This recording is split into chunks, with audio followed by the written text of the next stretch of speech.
With carrots, especially when I lived on the West Coast with very sandy, very dry soil, I would put a board over top of the ones I had just seeded. And then every day or so, lift up the board and check because it was so dry. The sandy soils dried out Um, so fast.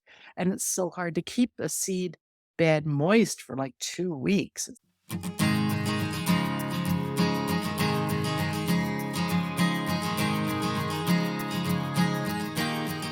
You're listening to the Food Garden Life Show, the show that helps you grow food, whether it's on a balcony, in a backyard, or bigger. I'm your host, Stephen Biggs. And I'm your host, Donna Balzer. Together we talk with gardening experts and we talk about what we've done in our years in the horticultural trade, helping you bend the rules and grow food in a way that suits you and your growing zone. Welcome to Season 7, Episode 17. Today we are talking about direct seeding. And Donna, you know what I got to tell you is I wanted to be out in my garden direct seeding this past week, but we are having a very wet spring. So I don't have webbed feet like a duck. And there is that much water out there. You Even though can I have see me crying. You can see me crying. We had oh, snow. We had snow this week. So oh, April showers, snow showers, rain showers. yeah, Ah, disappointing. But anyway, that's the way gardening is, right? Gardening is a cure for perfectionism. And I think gardeners are optimists. So I am optimistic that I will be direct sowing very soon. Do you have any direct sowing stories to start out with today? Well, for one thing, I direct sow my spinach in the fall. So that has been such a pleasure to be eating spinach already. Because even if it rains and the soil gets soggy or if it snows, spinach is fine. But I think I wanted to share the story first off about the first time I rented a garden. I think sometimes people think, oh, I'll just get a community garden. And they just assume it's pristine and ready to go. So Yeah. the time I rented a garden, it wasn't a community garden, it was a farm garden. I seeded everything so carefully because I had just graduated from university. So I was quite a, perfectionist. If this needs to be quarter inch, it's quarter inch. Anyway, came back a week later. The whole garden was pigweed.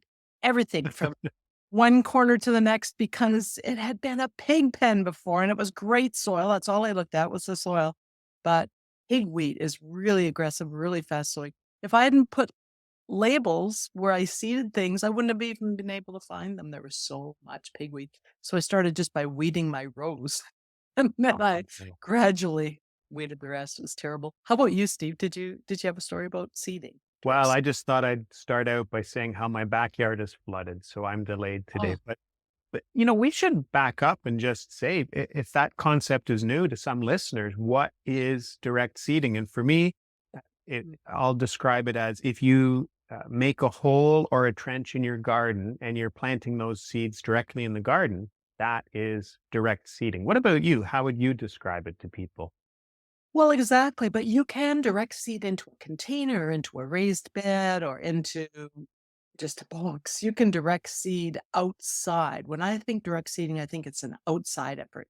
It's not something that you're going to then transplant into Mhm. your garden. It's something that you're going to put in the ground and it's going to stay in the ground and you're going to harvest it from the Yeah, ground. So it's a one shop, one stop shopping. That's what I think of it. right. I like that. It's a one-step process as Yeah. opposed to a multi-step process. And my daughter, of course, is a commercial gardener. She gardens for people. And sometimes she puts in vegetable gardens and she says, Mom, I'm not going to go to all that effort of putting in a transplant. My crew's got to get in. They've got to get out. We're seeding that garden. And I'm like, well, okay. Mm. Right. So there's Okay. different reasons why people direct seed, but there's some good advantages to it, actually. Why do you Yeah. direct seed, Steve? Yeah, that's good. Let's dig into the why. Well, first of all, as we just said, it's easier because you don't have these transplants. And I think the thing with transplants is it takes more space inside. So if, like a lot of home gardeners, you have limited space to grow your transplants, you want to save that for the crops that really need it. Like for me, that's the tomatoes, the peppers, the eggplants. I have to start those inside, but I can seed my carrots, my beets, all the leafy greens directly outdoors. So I want to reserve some of that indoor space. So that's one thing. The other thing is cost. Potting soil does cost money. It's not exorbitant, but it still is a cost. But I think there's also an environmental footprint. And we think these days people are thinking more and more about potting soil. It's peat usually, or it's coir. Both of those have an environmental footprint. So it doesn't mean we don't use them, but if there's an opportunity to use them less, I think that's good. What about you? What would you add to what I just said? Well, as you get older, Steve, you are going to say to yourself, I want stuff fast, right? You want to start it fast. And so the temptation is, or at least the theory is, if you've started it indoors, even if it's a crummy looking seedling, once it gets outside, it'll get ahead. And that is the theory, but that's not always the truth. So I think Mhm. a lot of people start indoors thinking they're going to be ahead. So I suggest gardeners do a little test. Start a few things inside, like maybe lettuce, and direct seed some things outside and see for yourself. The biggest reason people direct seed, I think I agree with you, is saving time and saving money. But if you're new to garden and you think you can do that all in one day, I'm just going to take this big box of seeds. I got it in January. I was enthusiastic when I ordered. I'm going to take that. I'm going to bring it out to my garden plot. I'm going to plant it all. You are going to be a little surprised because when you get out to your garden plot, there's going to be a lot of other work to do. So I'd suggest you break it into two jobs. One is get ready. Second is get out there and seed. And a third job that I did, I don't know if you can see this catalog. I just went through it and highlighted all the things I'm going to direct seed versus the things I'm starting indoors. And if you're thinking I'm too late to start things indoors or I have no space, no, no, no. You can still do some of that, but get out and highlight what's going to be started directly. One of my funniest things I saw at a garden center, because you can buy seedlings, you don't have to buy seeds. You could buy seedlings and put them out. But one of the funniest things I saw was little 4-inch pots with 6 to 8 carrots in each pot sticking out the top. That was just ridiculous. Yeah. So don't be ridiculous. If you're going to direct seed, I'm right there with you, Steve. I think you need to do it for saving money and do it for saving time. And then you need to choose carefully what plants you're going to grow. Good. And I'm just thinking of a couple more things I might add to the why direct seed. First of all, is some things don't transplant well. And, thinking of carrots with that taproot, if you damage it in transplanting, that carrot might not do as well. Or sometimes cucumber family, they don't like being transplanted and they'll go into shock after you do. So in those cases, things that don't transplant well, that's a good reason to plant outdoors. And but the other thing is, sometimes we forget about hardening off our transplants. This is a whole extra step. So you grow it, but then you harden it off, i.e., you get it used to those outdoor conditions. And I've Did seen, we do a whole hardening off session? Maybe next week. yeah, let's do a hardening off Yeah. one too, Yeah. because Because you might be able to seed first, and then you're going to have to harden off those things that have been languishing inside or the things you buy at the garden center.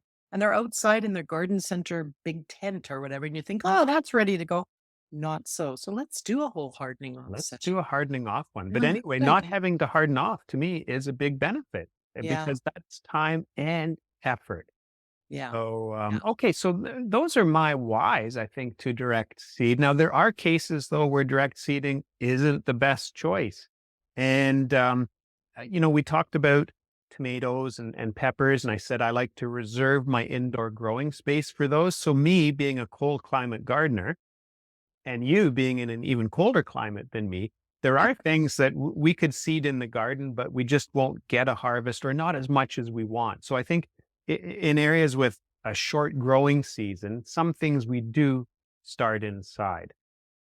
I want to add to that. There's sometimes, okay, again, not just because I'm older, but because I save seeds. I don't use them all at once.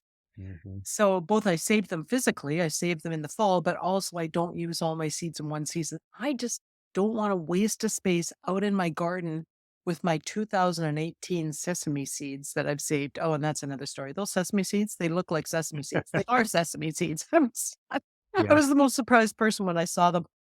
But I had those seeds from 2018. That was the last time I grew sesame seeds. This spring, I said, that's it. I got a bigger space. I'm going to grow sesame seeds. But those seeds are so many years old. what's going to happen? Are they even going to come up? And this can happen. You even something that's only a year old, if it hasn't been stored properly, that seed might not be viable. So starting outdoors, make sure you've got that fresh seed. Starting indoors, reserve a little bit of space for those questionable plants. I had some tiara cabbage, one of my favorite cabbages. The seed was only 3 years old. It wasn't that old.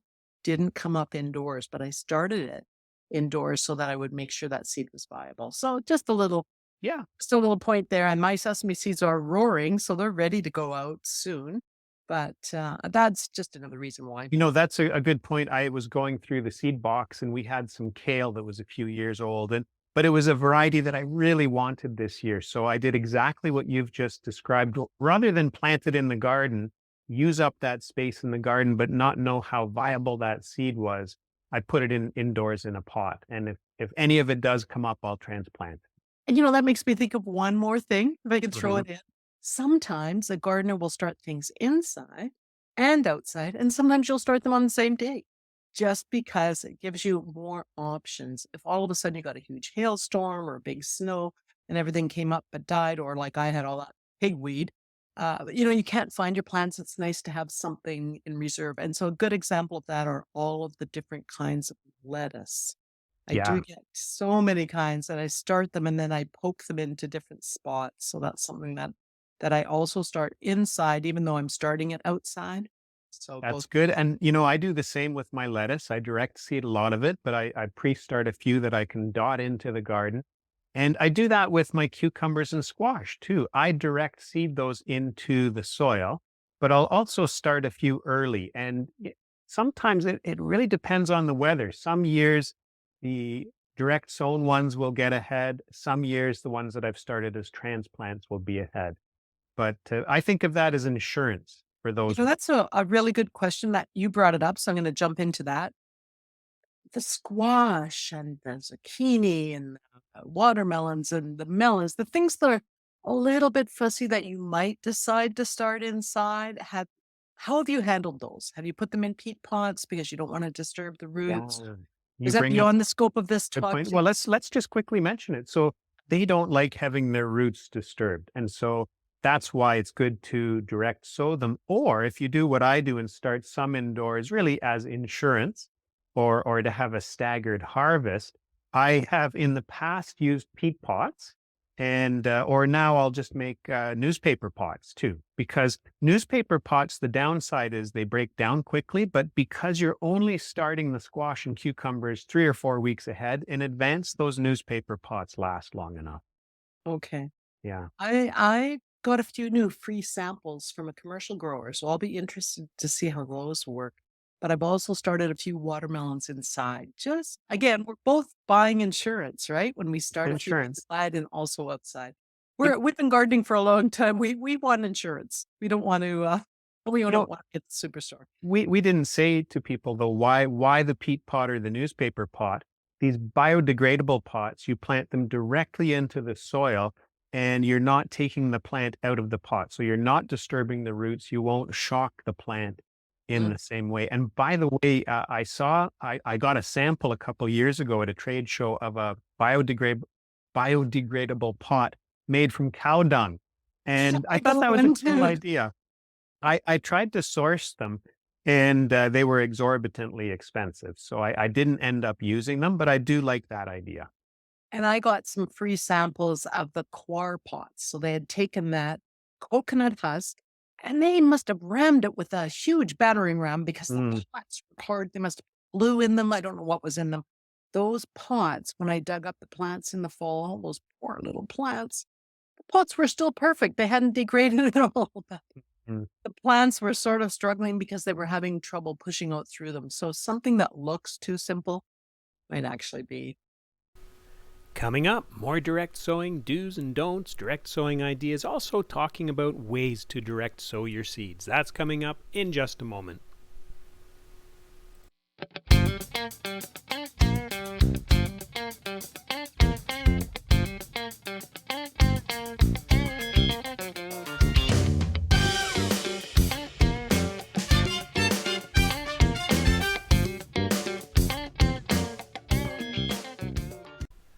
A shout out to all of you who joined Donna and me this week for our container vegetable gardening camp, talking all about how to grow veggies in containers. A lot of fun and nice to meet people from Pennsylvania to Nova Scotia to Alberta. Thank you for hanging out with us. It's a real privilege. Some new content on the website, foodgardenlife.com. We have a new piece about edible bedding plants. If you like to have a showy garden, but you'd like to transition from some of those flowering bedding plants into something that you can eat, but it looks nice too, edible bedding plants. Also, a fun piece about a dragon-themed garden for kids. Looking to get kids excited about gardening? A themed garden is a fun thing to do. A dragon-themed garden, even with some plant recommendations for you. That's at foodgardenlife.com.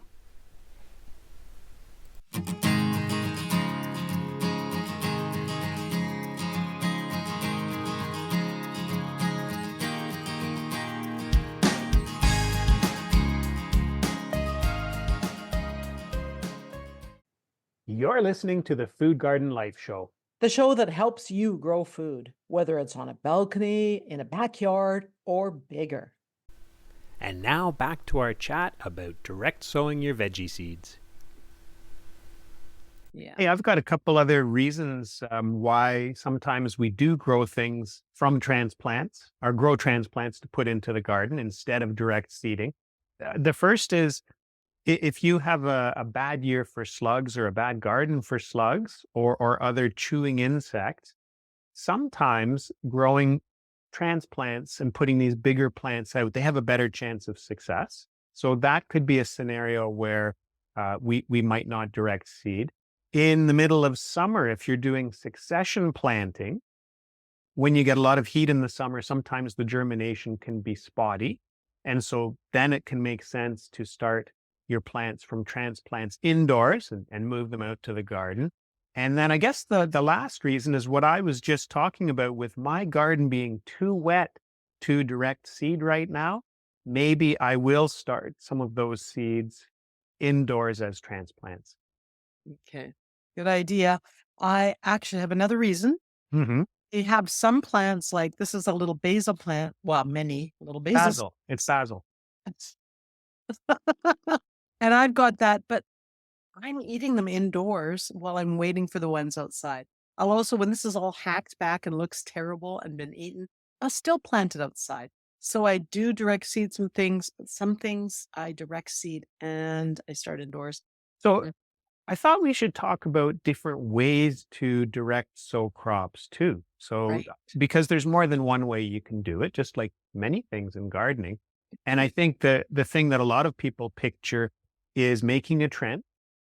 And in on a farm scale, of course, there's equipment to do this, but in a home garden, you might just use a trowel or the corner of a hoe to make a trench, and then people will drop their seeds in at the prescribed spacing. So I think that's probably what comes to mind for a lot of people, but there are other ways to go about doing it. And I know for some of the large seeded things like peas, like beets and Swiss chard, we tend to plant those in a block. And after I've loosened up the soil, I will just scatter those on the soil. And I try to approximate the spacing, but it's not something a perfectionist would like. I scatter them on the soil and then I just poke them in. And so that's another way to go about direct seeding. What ways would you add to that? Well, because I'm a shopper, and I know you're not, I have tried. I have tried just to see what new beginner gardeners were doing. The little seed tapes. Have you ever tried those? They're too expensive. So I have tried them and they work. The idea behind a seed tape, it's again supposed to decompose kind of tape, and the seeds are spaced out. So you just roll out the tape in your little trench, cover it up, walk away. And that does sound too good to be true, but it is about 3 or 4 times the cost Mhm. of seeds. I mean, you might get a packet of lettuce with 250 seeds in it, or a seed tape with like 25 seeds. So I guess there is a lot of waste in seeds, though, when you think about it. People do overplant, and that's kind of a downside. And a seed tape will prevent that. The other thing I do, like you, I do the scatter planting, but I'll do it within a row. So I'll make a slightly wider row, for instance, with carrots. I'll make Mhm. a slightly wider row because carrots can be quite slow to germinate. Yeah. I think you also do this. You also plant your radish seeds in with your carrots at the same time. It seems ridiculous. You're in one row. Mhm. Why would you plant two completely different plants? So I plant my carrots a little bit thicker than normal, but I add a few radishes. Sometimes carrot seeds are such weaklings, they can't burst through that little crustiness of soil once we've finished with the rains. But those radishes are robust, and so robust radishes break through the cracking and open up the soil, and then the carrots quickly follow. Also, it helps those of us that are just, I'm sorry, Steve, so forgetful some days. You remember you've seeded something because those radishes come up in 3 or 4 days, and the carrots might be a week or two later. Yeah, and Does that that trick ring true? works well. I like to do radishes and beets together as well. Those 2 play Okay. nicely together. Oh, that sounds great. Yeah. So you were talking about the, seed tape as a way to, get seeds that are spaced appropriately, and, maybe it's worth mentioning that you can buy little gizmos for dispensing seed. Again, I don't use them, but I thought I would mention that, sometimes for the smaller seed, it's, small enough that maybe people have difficulty spacing it out, and what I find very effective is to fold a sheet of paper in half, and Mhm. then once you pour your seed in this folded piece of paper, if you tap it, you'll get seeds coming off the end of that fold, or even just use a pencil to move them off of that. So a very simple thing, a folded sheet of paper as a way to help you dispense seed. Or you could buy and read the fine print in your catalog. You could buy that special pelleted seed. Have you seen that, Steve? Yes. Kind of a little coating of clay. They say it's organic, it's not plastic at least. Hmm. And that makes the seeds bigger. So if you're working with children or elderly people that have trouble with that little pinchy motion, the seeds are quite a bit bigger. So a lettuce seed might be very fine and you might accidentally drop 5 seeds in one little spot. A pelleted seed, again, like the seed tape, is a bit more expensive, but they're easier to handle and you poke them in a little more specifically. Now, the plants don't really care, but it helps you as a gardener to make it a little more uniform if you're looking for uniform. But it sounds like you and I are both looking for chaos, and that's I wanted to ask you, Donna, so when you do your rows of carrots where you scatter that seed, now what do you do to get a bit of soil over top of those seeds? Do you have soil aside in a bucket or do you just rake them into the soil? Yeah, I just push a little bit of soil aside and then I push it back over. But it all depends where I'm gardening. And that's kind of how a farm machine does it. It makes a little furrow and then it has another part that rolls the soil over and then it pushes it down. And so it's not good enough to just make a hole and put the seed in. You have to drift it over a bit and then firm it up a bit. So with carrots, especially when I live on the West Coast with very sandy, very dry soil, I would put a board over top of the ones I had just seeded, and then every day or so, lift up the board and check because it was so dry. The sandy soils dried out Mm. so fast, and it's so hard to keep a seed bed moist for like 2 weeks. It's crazy.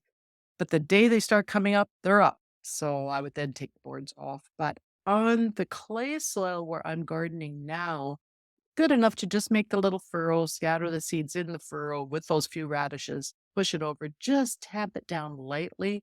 Not like you're not walking on it. This is not boot strength. This is just little gentle pressure. And that seems to be good enough. How do you do carrots? So with carrots, I've done what you talk about, having a bit of soil at the side and then moving it back over the seeds. But more recently, I think I get more lazy with time.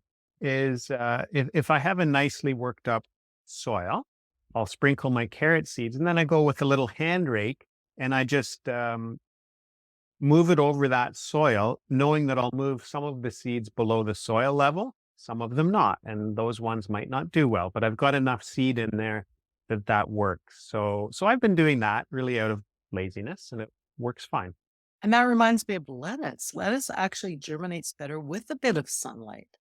So, Yeah. well, I don't think I realized that about lettuce. It's a bit trickier. It needs to have some sun. And so it is better to do what you're saying, just to sort of scatter it on the surface and then lightly sort of rake Mhm. it in a bit. Because lettuce, you may find if you can keep it moist enough out there that it will germinate, sometimes overnight, which is insane. But lettuce can grow pretty fast, but it does need light to germinate. So, but you've touched on a good thing talking about those sandy soils you had and keeping things moist. So we can't emphasize enough that moisture during that germination process is really key. And if that soil dries out, it can really spoil your results. So constant moisture during that germination process, really important. I'm going to add one more thing that we haven't talked about, which is some seeds just can't take cold. So a Mhm. bean seed, for instance, you take that bean seed, you put it in the ground, you put your beets in, you put your carrots in, put your bean in, you walk away, and then no beans come up. And that bean, if it's cold and wet, maybe you'll get rain for another week. Who knows with climate change now? If you do that bean, if it's cold and wet, never coming up. So Yeah. sometimes I hedge my bets and I just take those bigger, and we talked about that with watermelons and cantaloupes, but even with common things like beans, I've started seeding a few extras just in pods, just maybe the same day I seed outside, so that if I've got a little hole in the garden, maybe I'm planting a beautiful row of beans and there's three or four that a squirrel has eaten or that has just rotted in the ground for no reason or that was just kind of put in wrong. Then when you've got a hole, you can pop in a little transplant for that. And that doesn't take a lot of extra effort either. Well, that's good. And, I do something with the same goal, but differently. Instead of planting beans in pots, what I do is a couple of weeks before the last frost date, if the weather looks warm, I'll direct seed those beans in the garden. And Mm. if the weather continues warm and they survive, hooray, I'm ahead of the game.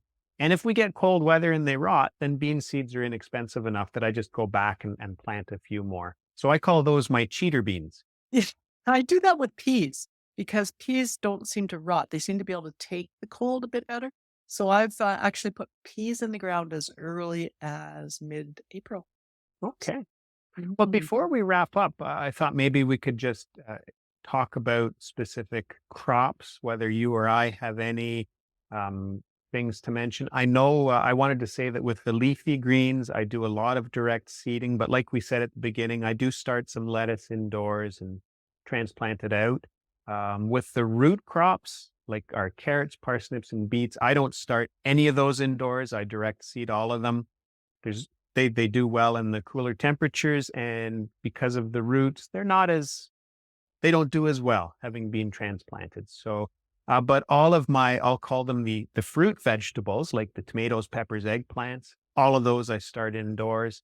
And then, as we said, for the vining crops like cucumbers and squash, I hedge my bets and I do a bit of direct seeding and a bit of transplanting. What about you? Well, I'm just wondering if you put your cucumbers and zucchinis in mounds because almost every Oh, seed yeah. packet suggests a mound. Do you do that? I just think, or do you I put them in a row? do. And I'm glad you mentioned that. So these are heat loving crops, these vine crops, the zucchinis, the squash, the melons, the cucumbers, and they're heat loving crops. And so this recommendation is to plant them in a mound. And when you mound up the soil, of course, it heats up more quickly. The sun hits it, it warms up, and that's what we want for those. So I do a mound, but I don't just put one seed in a mound. I'll put 3 or 4 seeds in a mound, and that's a good way to do it. And then do you thin them out later? I'll thin it out to probably the 2 healthiest that are in the mound. So you physically pull them or cut them off?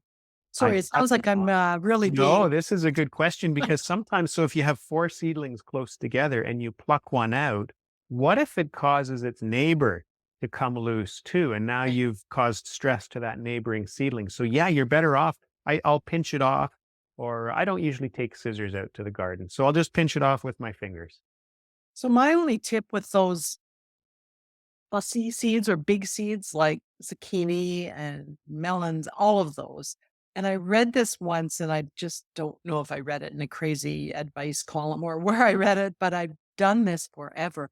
I plant those really big pumpkin or squash seeds on their side. Instead of planting them flat so they're laying down in the garden, I plant them on their side because that way they don't sort of sit overly wet. They're able to shed that water off. That skinny side is facing up and then they'll sprout from one end and they'll put the root down on the other end and they don't have to fuss.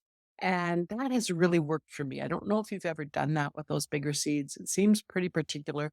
But again, like you, I prepare the soil and then I push the seed down so that they're facing on their side. Makes Oh, sense. neat. Yeah, I've never done that. I would never think to do that, and I think I'm a little bit, I probably read it in a 1910 book, you know. No, I'm not that old. You're not that old. But I read it in an old book and I've always done it since then and it works for me. So just to pass that. Even when I just started watermelon seeds probably too early now, maybe like 2 days ago, and they're already all coming up. And I started them all, even though they're in a special pot with special potting mix, I started them all on their side and just pushed them down individually. So I don't make a hole and then put them in the hole because then they would just teeter and fall over to their fat side. I just fill the pots with soil and stick them in on their side, and it seems to work quite well for me. Excellent.